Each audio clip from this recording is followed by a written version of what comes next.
Les semaines culturelles vietnamiennes se déroulent jusqu'au 4 octobre, l'occasion de découvrir l'apport de cette communauté enracinée depuis 45 ans au Québec. Nabi Alexandre Chartier. Il y a bientôt 4 mois, le Canada ouvrait ses frontières aux réfugiés vietnamiens. Au milieu des années 70, après le départ des Américains et la chute de Saigon, plus de 15 000 Vietnamiens ont trouvé refuge à Montréal. C'est le cas de Mai Nguyen, qui raconte cette sombre période dans le livre « Rien de beau sur la guerre », lancé dans le cadre des Semaines culturelles vietnamiennes. Ça m'inspire vraiment d'aujourd'hui de partager à mes enfants pour qu'ils aient une compréhension.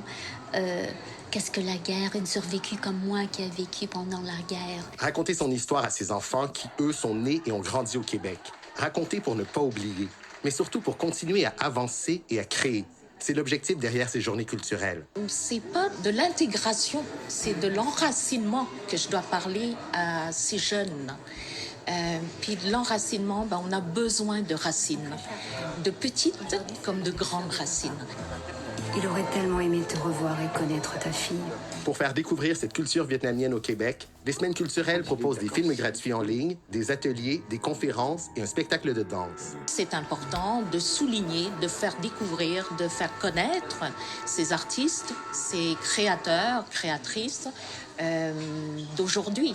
Des gens comme le danseur contemporain Charles Brécard, d'origine vietnamienne, qui a grandi en Nouvelle-Calédonie et qui habite à Montréal. Je suis bien heureux que les semaines culturelles vietnamiennes aient lieu parce qu'en fait, ça fait juste exposer une facette de l'humanité.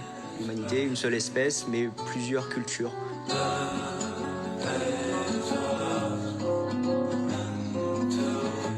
Les Semaines culturelles vietnamiennes sont une invitation à cultiver les liens et à bâtir des ponts entre les cultures. La culture, c'est un jardin de fleurs, un jardin de roses. On n'a pas besoin de soldats ni de gardiens, on a besoin de jardiniers. Ici Nabi Alexandre Chartier, Radio-Canada, Montréal.